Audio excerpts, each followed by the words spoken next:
Type of poetry, वैसे तो poetry की बहुत सारी फॉर्म्स होती हैं, टाइप्स होती हैं, लेकिन हम चंद जो डिस्कस करते हैं famous. There are numerous type of poetries each with it unique structure, style and characteristic. Some common types are this.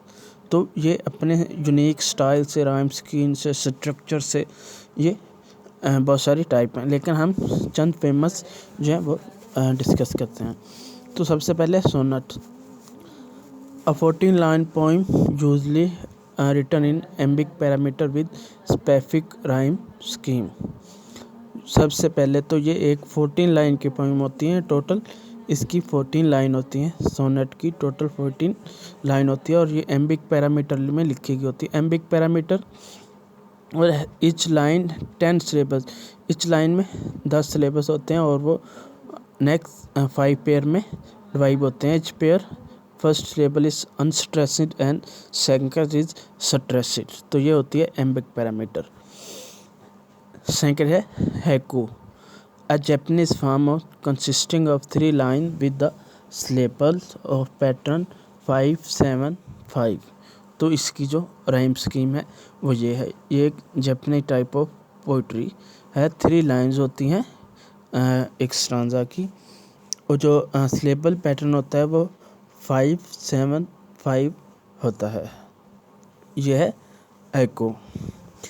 Next है limerick, a humorous 5-line poem with the specific rhyme scheme A, B, B and A। तो ये 5 line poem होती है। इसकी rhyme scheme जो होती है A, B, B, A, यानी पहली 2 लाइन के एंड वाले जो वर्ड हैं उनकी साउंड जो है वो मिल रही होती है, और फिर अगली 2 लाइन की साउंड मिल रही होती है, और फिर एंड वाली जो होती है उसकी पहली लाइन से। इस तरह ये ए बी बी ए बनता है। आगे free verse, poetry that does not follow specific structure और राइम स्कीम। जैसे ही नाम से फ्री वर्स है, तो ये कोई भी स्ट्रक्चर या राइम स्कीम फॉलो नहीं करती, ये फ्री होती है, इसे जिस तरह मर्जी लिख लें, इसलिए इसे कहते हैं फ्री वर्स। नेक्स्ट है ballad, narrative poetry often set to music with simple rhyme scheme and regular rhymes। जो बैलेड होती है ये एक तो नरेटिव पोइट्री होती है, फिर ये म्यूज़िक के साथ सेट होती है और इसकी राइम स्कीम है ये बिल्कुल सिंपल होती है। इपिक या long narrative poem that tell us the story of hero deed and adventure. जो इपिक है ये पहले तो ये लॉन्ग नरेटिव पोइम है, फिर ये एडवेंचर या हीरो डीड जो है वो हमें स्टोरी का में बताती है। किसी भी एडवेंचर के बारे में जो लॉन्ग नरेटिव पोइम लिखी जाती है उसे इपिक कहते हैं। नेक्स्ट है ode, ode a lyric poem that often addressed to a person और थिंग प्रेजिंग और सेलिब्रेटिंग इट। तो जो ओड है पहले तो ये गा के जो पढ़े जाने वाली पोइम है, किसी शख्स या चीज़ से हम एड्रेस करते हैं, ये पोइट्री गायकी के तौर पर गाई जाती है। नेक्स्ट है elegy, a poem that mourns the loss of something और समथिंग। जो किसी चीज़ के नुकसान पर गाई जाती हैं, जो शख्स जिसकी डेथ हो गई हो उसके बारे में लिखा गया हो, जो चीज़ हमने खो दी है उसके बारे में लिखी जाती है ये पोइट्री। आगे विलानली, a 90-line poem with specific rhyme scheme and repeated lines। तो इसकी टोटल लाइन जो है 19 होती है, 19 लाइन पोइम होती है। इसकी स्पेसिफिक राइम स्कीम और ये लाइंस रिपीट होती हैं, यानी अक्सर पोइट्री में होता है कि एंड वाली जो स्टांजा की एंड वाली लाइन है 2 या 1 वो रिपीट होती है, तो इसमें वो लाइन रिपीट्स होती हैं। नेक्स्ट है concrete poetry, poetry in which the visual arrangement of word on the page contribute to its meaning. यानी जो वर्ड की अरेंजमेंट होती है पेज के ऊपर, वो इसके मानी को डेडिकेट कर रही होती है। नेक्स्ट हमारे पास है एरोस्टिक। एरोस्टिक पोइट्री जो होती है, a poem where the first letter of each line spell out a word और मैसेज व्हेन रीड वर्टिकली। तो इसका पहला लेटर है वो एक स्पेल आउट किया जाता है जब हम इसके मैसेज को वर्टिकली रीड करते हैं। नेक्स्ट हमारे पास है सस्टीना।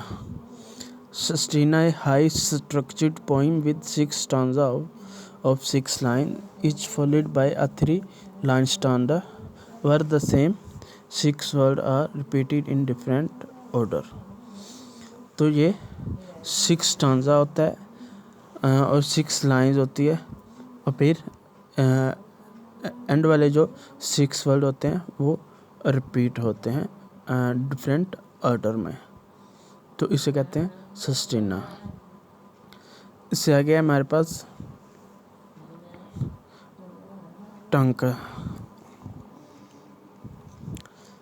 ये भी एक जापानीज फॉर्म ऑफ पोइट्री है हैकू की तरह, but longer consisting of 5 lines with syllabus pattern 5-7-5-7-7।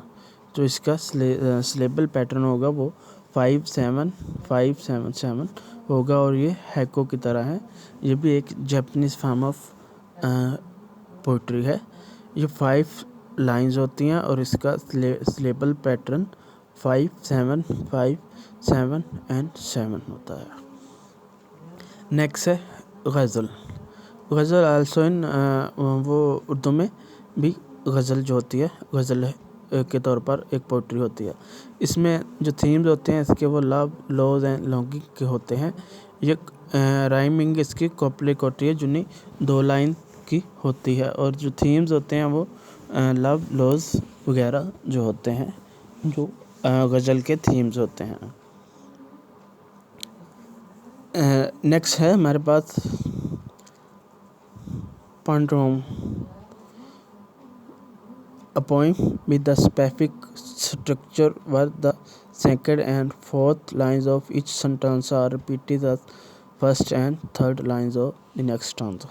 तो इसमें जो चौथी सेकंड लाइन और जो दूसरी लाइन और चौथी लाइन होती है वो हमारे पास फर्स्ट और थर्ड लाइन की नेक्स्ट स्टांजा है उसमें वो रिपीट होती है।